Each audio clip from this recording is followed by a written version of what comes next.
the Centralia Experience. Centralia, I love, love, love, love this piece. It all started with, I was in college working on my degree, and we had to take a song or take what we were working on, what we were working on in science, and we had to take our what our major was and kind of apply it to what we've learned in science. Okay, so we had learned about a town in Pennsylvania called Centralia that had been on fire since the 1960s. When she said that, the teacher, it blew my mind. I'm like, the 1960s, it's still on fire? She's like, yes. Well, when she said that, my mind just started going 1,000 places. So she told me about this, so as I began to research it, I found out that it started from a man burning trash. That trash fell down into a hole, which led to a coal mine. The type of coal that it is anthracite coal, which is hard to catch on fire, but once it does, it's very hard to put out. So the government spent millions of dollars trying to put this fire out, but to no avail. Here we are years and years later, the place is still on fire. The government has pulled out. There's only a group of people that still live there. So I jumped in my car and I actually went to Centralia. I was so, moved by the story. When I got there, you could see smoke coming up out of the ground. The ground was all broken up. The houses were dilapidated. I mean, it was amazing. So I wrote a song called Centralia based off of that story. From that, it developed into a play. I was going to do a kind of like a coming out party for this CD I was going to work on, Centralia. And so my wife says, well, why don't you put together a couple little skits? Well, you don't tell that to a writer. She said that to me, and the skits turned into a play and a full blown out production. And so we're very excited about it. The group of people that still live there, it blew my mind that they still live there because, they're breathing in toxic air. There's signs everywhere that says, ground can give way at any moment, toxic air and all of these things, but they fought to stay there. And I thought about it, I said, wow, it's amazing because many times we fight to stay in places that's killing us, whether it's relationships, whether it's an actual town, whether it's a job, but we spend year after year in toxic situations for a variety of reasons.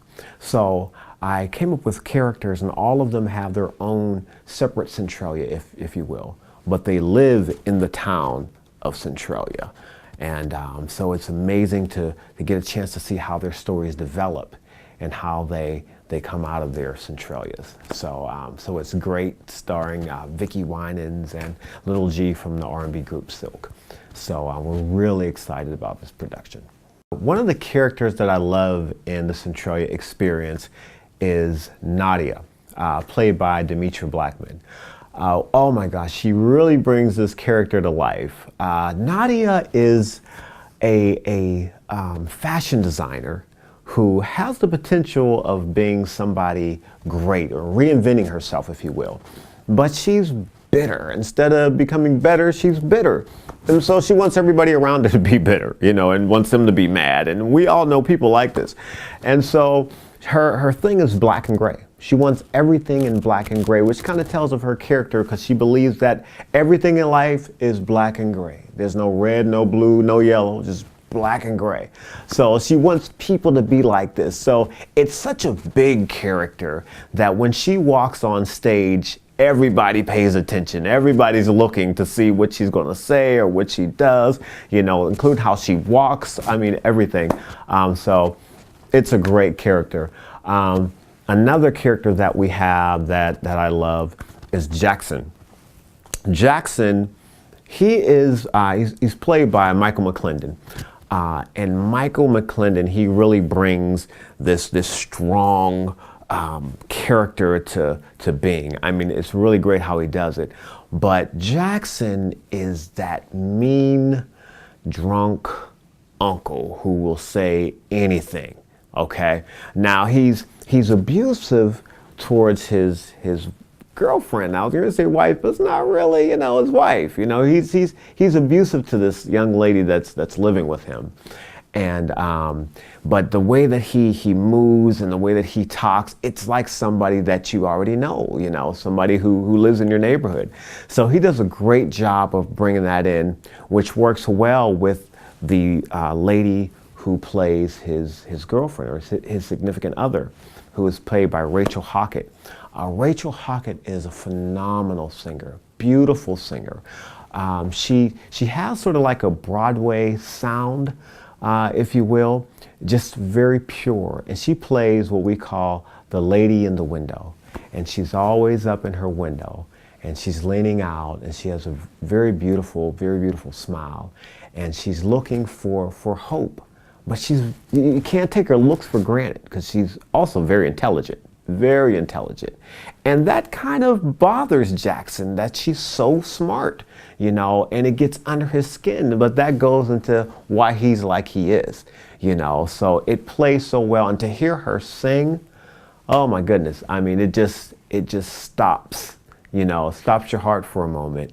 And that's what I was looking for. When I talk about, I love that lovey-dovey stuff. I mean, she brings that to the table, and it's great. So it's definitely a character that I think you'll fall in love with. Vicki Winans. Vicki Winans' role in this play is she plays the prophetess, in Centralia. And we say prophetess, but she really has a lot of names: prophetess, bishop, doctor, apostle. And so this is one of those folks that have one too many titles, that they get upset because you don't call them by one of these titles. You're like, I'm forgetting every week it's another title, So she plays this, and it's funny because when I thought about it, I said, Vicki Winans would be great on this part, because if you know anything about Vicki Winans, she's hilarious. And so she's not just a great singer, but she's funny. So it kind of worked out both, in both directions. And so when I was talking to her and I said, I'd love for you to play this part, and I think you'd be great for it.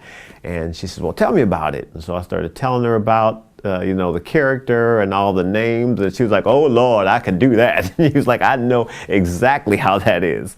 And so she just took it on and accepted it and went on with it. And it's going to be, oh man, it's amazing just to see her in her element, and to get a chance to really hear her sing and still, be in character at the same time. It's great. She just jumps off the stage at you. It wasn't hard to write the play based off of Centralia, Pennsylvania, with all the characters and how they're all different, because it all came back to me. One thing that I always talk about is I hate to be stuck in a box. I hate to feel like there's nothing else out there, nowhere I can go. I hate to feel trapped. And I felt like the people in Centralia were kind of stuck in a box. We're kind of trapped. Like, there was nowhere else they wanted to go. The government gave them, so many millions of dollars to move, but they still refused to leave. And so I think the one common denominator with all the characters is that they refuse to leave their situation. They're stuck in a box, and there has to be something that comes along in your life that excites you or gives you the courage to go forth and to move on to greater things. It's such a big world, and there's so many things to do and so many places to go, and we get stuck into our block, and one, the church we go to for the past 50 years, and we go to the same restaurant, and it's just boring. And so one of the show tunes that we have in the play, they sing, there's gotta be more, I just can't endure, that's just how it is.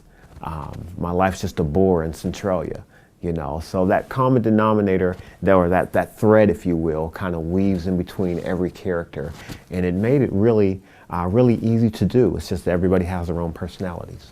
Well, the music, initially, I had a lot of the music first, from just hearing about Centralia. So a lot of the music, I just kind of, I started to think about Centralia. I thought about what it would be like for my world to be on fire, you know, and what it would be like to be breathing in these ashes and this sort of thing. And I kind of take myself into my own little world when I'm writing these stories. I really try to picture being in this world, if you will, when I'm writing the songs, you know. So it kind of started from there. And then once I started from there, it kind of moved on to, okay, what's happening in this situation? What's happening in this piece? A lot of the ensemble songs came about when we were acting. And as they were moving and talking and going, I was like, wait a minute. Okay, I could see, you know, a song right here talking about what you guys are talking about now. But let's put that into music, take out the dialogue or monologue. And, you know, and it kind of worked from there. One of my favorite songs is Centralia. And Rachel sings it, and let me think how this goes. All of my friends from here are gone, but I'm too stubborn to move on. Although I'm educated, it's hard for me to change, but I am so addicted to these flames, 'cause it was burning underneath my feet. Call it Centralia. Now it's amazing how your whole world's on fire. No one will tell ya. I just can't breathe no more. I just can't go outdoors. I'm dying here, right here in Centralia. So that's my favorite song from Centralia. My favorite line from the play it's actually a very short line. One of the actors, or I'm sorry, one of the characters in the play is, we call him Coffee Man. And Coffee Man, he rides around with this little cart and he's selling coffee, the same cart he's selling weed out of. He just changes it every now and then, changes a little sign, but he's selling both.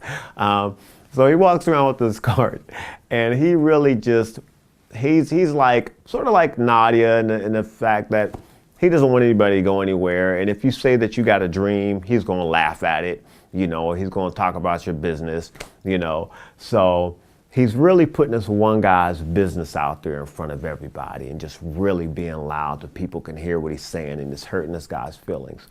And the guy looks up and says, yeah, you know what? I did everything you saw me do, but that doesn't mean I am what I did, which I always think is a great line. Well, being raised in a Christian family, my dad being a pastor, you know, it's amazing how I was able to come up with some of these characters. But, you know, if you knew my story, then you'd probably say, not really. It's probably easy for you, you know.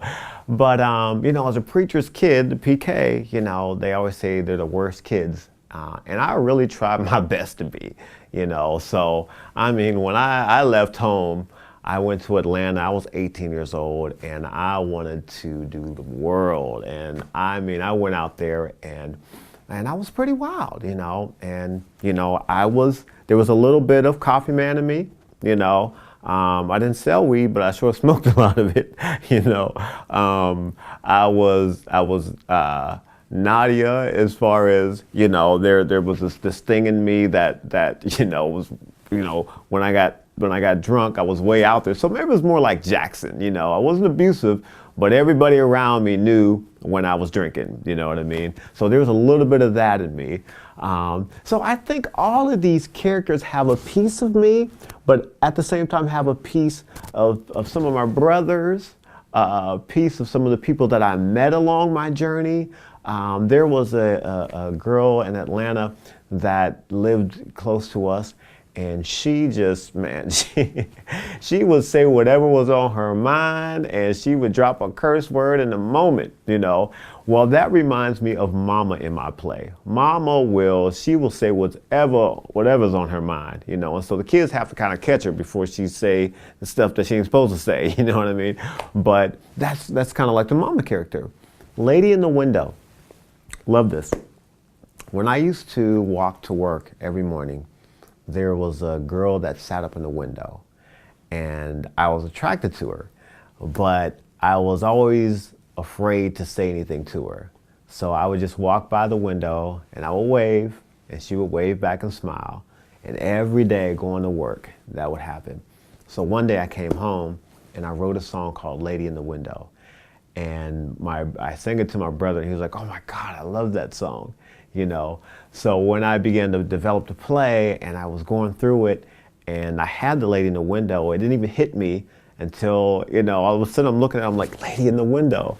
And my mind kind of went back to Atlanta days, and I'm like, we're doing this song.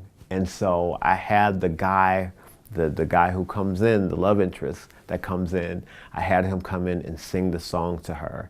And you know, and it just comes out, oh, it's so beautiful. But yeah, so a lot of that came from my past, whether it was me or the people I was around, the places that I lived, you know. So it's really my journey. And if you really listen to the story and listen to the words of the song, a lot of it is actually my life going through, you know. So you just got to pay attention. For the people that are coming to see Centralia, I would definitely say that you can expect to have a Broadway caliber play. I like to say Broadway meets gospel stage play because they're two different things, but we kind of mesh those two together and put together an incredible production. You know, so I think what you're going to do is you're going to come, you're going to laugh, you're going to laugh, you're going to laugh. But then you're going to cry, and you're going to think. It's going to really make you think, and I think it'll make you move. It'll create action in your life. You know, one thing that I love to do is to listen to people like Les Brown and people who give encouraging words and things like that, things that are inspirational. Love to hear that. And so it's evident in my writing as a writer. And so you're going to get inspired, you know. You're going to see things that are going to cause you to smile and make you want to jump out and run out of there and start your business or do whatever passion that you have inside of you. It's a great night. It's a great night out. That you're just going to absolutely love. If you love good music, if you love dance, you know, all of these elements are in this production. I always say it's more than just a play, it's a production. And when you see this production and understand that it has the ability to change your life, I think you'll be glad that you came. I think you'll be sorry that you missed it, but I think you'll be so glad that you came. It's life-changing.